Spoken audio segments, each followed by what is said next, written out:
Vous avez vu, c'est pas très compliqué. Bravo à vous, on a créé notre première esquisse. Et oui, aujourd'hui on commence les tutoriels complètement gratuits pour apprendre à dessiner en 3D sur Fusion 360. Avant de commencer, je t'invite à visiter ma chaîne où tu pourras trouver d'autres réalisations comme celle-ci. Et à t'abonner pour ne pas manquer de nouvelles vidéos. Avant de démarrer, je vais me présenter. Je m'appelle Carlos, je viens de Mexique, j'ai 32 ans et j'habite à Saint-Brieuc. Je suis ingénieur électromécanique et je donne des cours à Saint-Brieuc en présentiel et à distanciel pour Fusion 360. Alors oui, je donne des cours, mais rien ne m'empêche de vous partager quelques connaissances ici sur YouTube. Petite chose avant de commencer, n'hésitez pas à aller visiter mes réseaux sociaux, on est sur Instagram, Facebook et TikTok. Pour démarrer, ce qu'on va faire, c'est aller télécharger le logiciel. Je vais vous laisser le lien sur la description de la vidéo, mais je vais vous montrer comment faire. Une fois que vous savez cliquer sur le lien, vous allez apparaître sur cette page-là. Comme je vous ai dit, c'est un logiciel gratuit et vous pouvez l'utiliser pour une consommation personnelle. Ici sur la page, vous allez voir la différence entre la version payante et la version gratuite. Je vais vous conseiller d'abord de démarrer par la version gratuite évidemment et ici vous allez cliquer sur commencer. Vous allez tomber sur cette page-là. Alors ici, il va falloir créer un compte. Une fois que vous savez créer un compte, ça va télécharger automatiquement. Une fois que vous savez télécharger le logiciel, vous allez l'ouvrir et on va tomber sur cette page-là. On va commencer petit à petit et je vais vous donner quelques conseils et quelques explications des détails qui sont sur le logiciel. Ces petits détails sont très importants, donc n'hésitez pas à arrêter la vidéo et faire des notes. On va commencer par la partie haute à droite et ici on va aller icône par icône.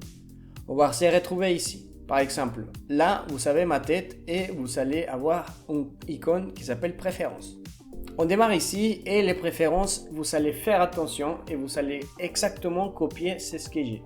Les plus importants sont celles qui vont apparaître, donc n'hésitez pas à pauser la vidéo et regarder tous les détails. Si je fais un balayage très rapidement de mes paramètres, nous savons que le langage c'est le français. Après on a actuel, sélectionne automatiquement 15. Cocher, n'est pas coché, 5 et 7 vers le haut. Ça c'est très important parce que sur l'impression 3D, vous allez avoir l'axe Z qui va aller exactement vers le haut. Après vous allez tout cocher et après ensuite vous allez mettre SolidWorks. Alors je vais vous expliquer pourquoi SolidWorks. Tout simplement c'est parce que si vous avez envie en futur de basculer entre un logiciel ou l'autre, vous n'allez pas avoir trop de problèmes. Ensuite on va aller ici sur conception. Conception ça se trouve après général, API, et conception. Sur conception, on va copier tout ce qui est ici noté, cocher, capturer l'historique des conceptions, cocher, pas cocher, pas cocher, et après on va cocher tout, sauf trianguler les polygones. Après, on va mettre ombrage, ombrage lissé. Dernier paramètre très important, c'est aller sur affichage des unités des valeurs, et ici, mettez-vous en pause et copiez tout ça. On va faire un clic sur appliquer et on va faire OK.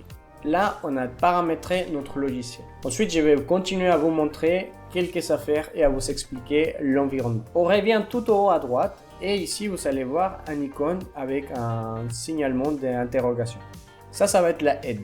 On ne va pas cliquer pour le moment. Ensuite, vous avez la cloche. Qu'est-ce que c'est la cloche? La cloche, c'est tout simplement des notifications. Très important d'aller voir de temps en temps pour voir ce que ça nous dit. Et à gauche, on a un espèce d'horloge. Ici, c'est l'état de la tâche. Alors, il y a un petit icône rouge en ce moment parce que ça veut dire qu'ils sont en train de faire des mises à jour et des travaux. Normalement, ça devrait être tout le temps en vert puisque ça va communiquer avec le cloud. Après, je vais vous expliquer de quoi il s'agit. Et très important, ici à gauche, vous allez avoir la capacité. Ici, on a 6 sur 10. Quand je clique ici, vous allez avoir l'abonnez-vous dès maintenant et mes documents modifiables.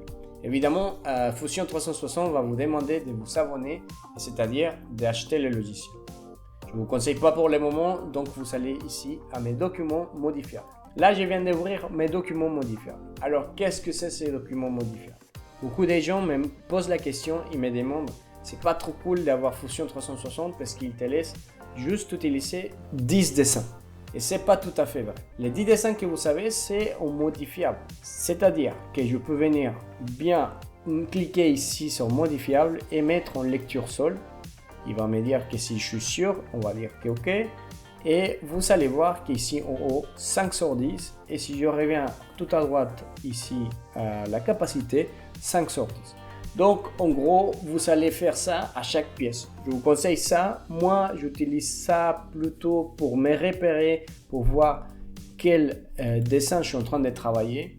C'est à vous de choisir. Surtout, ne pas vous bloquer sur le fait qu'il y a 10 sur 10 ou 5 sur 10. Faites-vous de la place et soyez vigilants. Maintenant, on va passer des côtés gauche. Tout en haut à gauche, ici, vous avez une espèce de grillage. Quand je clique sur les grillages, vous allez voir que j'ai plusieurs documents et plusieurs choses qui apparaissent. Ça ne va pas être pareil chez vous parce que vous allez commencer. Moi, j'ai déjà des dossiers et des sous-dossiers. Pour le moment, je ne peux pas faire un test parce que le logiciel est en train de se mettre à jour. Mais sinon, vous allez cliquer ici sur Nouveau projet et ce nouveau projet va vous générer un dossier où vous allez enregistrer tous vos dessins. Par exemple, je vais ouvrir la partie des cosplays et vous allez voir tous les dessins que j'ai en ce moment. Donc, comme vous pouvez le constater, j'ai pas mal de dessins, donc je n'ai pas que 10 et j'ai tout rangé sur un espèce de dossier virtuel où je peux retrouver tous mes dessins. Très important à vous expliquer que ce logiciel, il est basé sur un système cloud. Qu'est-ce que ça veut dire système cloud? Qu'il va communiquer à chaque fois que votre ordinateur il est connecté sur Internet, il va communiquer avec ce cloud-là. Et si vous savez installer les mêmes logiciels sur l'autre ordinateur, c'est-à-dire un ordinateur portable, l'ordinateur de travail ou de la famille, etc., vous allez taper juste vos identifiants et vous allez trouver tous les dessins que vous savez créer. Moi, je trouve ça top parce que ça veut dire que même si vous êtes en vacances, si vous n'avez pas votre ordi, vous pouvez retrouver tous les dessins et continuer à progresser sur cette affaire. On va fermer par ici. Commencer à dessiner, il faut savoir se déplacer. Pour se déplacer, on a 3 choses qui sont très importantes. On a panoramique. Alors, panoramique, vous allez la trouver ici, en bas. Ces petites mains, c'est comme un mime. C'est-à-dire que si vous cliquez ici et vous allez à gauche, tout l'environnement bouge. Donc imaginez bien que c'est un mime et ça bouge de cette manière-là. Je sais bien, je fais très bien le mime, mais c'est très simple. Il faut juste prendre la main et faire à droite à gauche. Donc essayez de vous s'entraîner et faire ça. Alors pour l'enlever, on va faire échappe. Et là, c'est très important, échappe sur le clavier. Vous allez avoir beaucoup de pratiques avec ça. Alors, est-ce que je vais venir tout le temps prendre panoramique et faire l'espèce de mime? Ou est-ce qu'il y a un raccourci?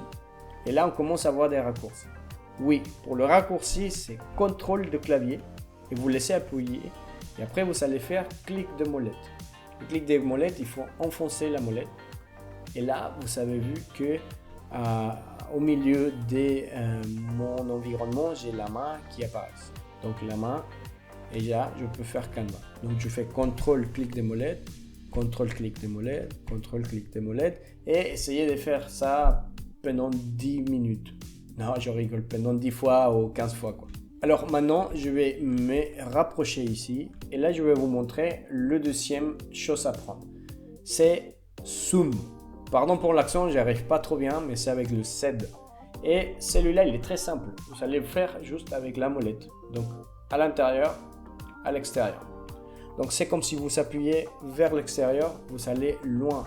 Si vous allez vers l'intérieur, hop, je me suis perdu. On clique à la maison, très important. Et c'est normal qu'il m'arrive tout ça, et c'est bien. Comme ça, vous allez voir comment je me récupère. Le troisième et le tout dernier à voir s'appelle Orbit. Alors Orbit, se trouve ici en bas, vous allez voir, mais je peux l'appeler avec juste le clic de la molette. Donc le clic de la molette, hop, je clique et là, regardez comment ça se fait. On va recliquer à la maison et on est bon pour commencer à dessiner. On va commencer à faire des traits. Je sais que c'est pas très intéressant, mais c'est comme ça qu'on a. Pour ça, on va aller ici à créer et on va cliquer sur esquisse. La première chose qu'esquisse me demande, regardez, il y a l'icône qui se met en bleu et après l'origine qui apparaît. C'est normal, pourquoi? Parce qu'esquisse, il me demande un plan pour aller déposer les traits. Donc moi j'aime bien commencer comme si j'étais en train d'écrire, c'est-à-dire à plat. On va aller ici. Une chose à tenir bien en compte, c'est que toute la barre des outils ici en haut a changé. Pourquoi? Parce que là, on est en environnement esquisse. Comment je peux valider ça? je valide ici à droite l'icône terminer l'esquisse. On ne clique pas là-dessus, mais c'est-à-dire que s'il y a cette icône-là, je suis dans son esquisse et je vais continuer à dessiner des traits. Vous avez vu que créer, modifier, et même ici, il y a des contraintes. Donc tout ça a changé par rapport à cet environnement. On va aller sur créer et on va cliquer sur ligne. Alors ligne, il est coloré en bleu. Et là, vous avez vu que mon curseur, ma souris a changé. C'est-à-dire que là, j'ai un outil que j'appelle allumer. On va aller cliquer à l'origine. Très important d'aller cliquer à l'origine. Alors là, je clique rien. C'est juste un mouvement de souris. Et vous allez voir qu'il y a des dimensions et des angles et tout qui apparaissent. On ne va pas faire attention. C'est juste un repère visuel. On va aller cliquer par ici, plus ou moins. Hop. Et après, par là. On va aller vers le bas et on va venir fermer ici. Et là, on fait échappe. Très important de faire échappe parce que sinon, vous allez avoir le ligne allumée. Alors maintenant, on va pratiquer et on va faire panoramique, c'est-à-dire contrôle, clic des molettes et on va positionner la pièce histoire qu'elle soit au milieu et que ce soit un peu erré. Vous avez vu, c'est pas très compliqué. Bravo à vous, on a créé notre première esquisse. Il y a quelques petits détails à corriger, mais tout ça, on va le laisser pour le prochain épisode. C'est tout pour aujourd'hui, j'espère que vous avez bien aimé la vidéo. Je sais que c'est le début et qu'on commence petit à petit, mais croyez-moi, les bases sont fondamentales pour réussir. N'hésitez pas à aller sur mes réseaux sociaux et à laisser vos commentaires si vous avez des questions. On se revoit la prochaine. Bye bye.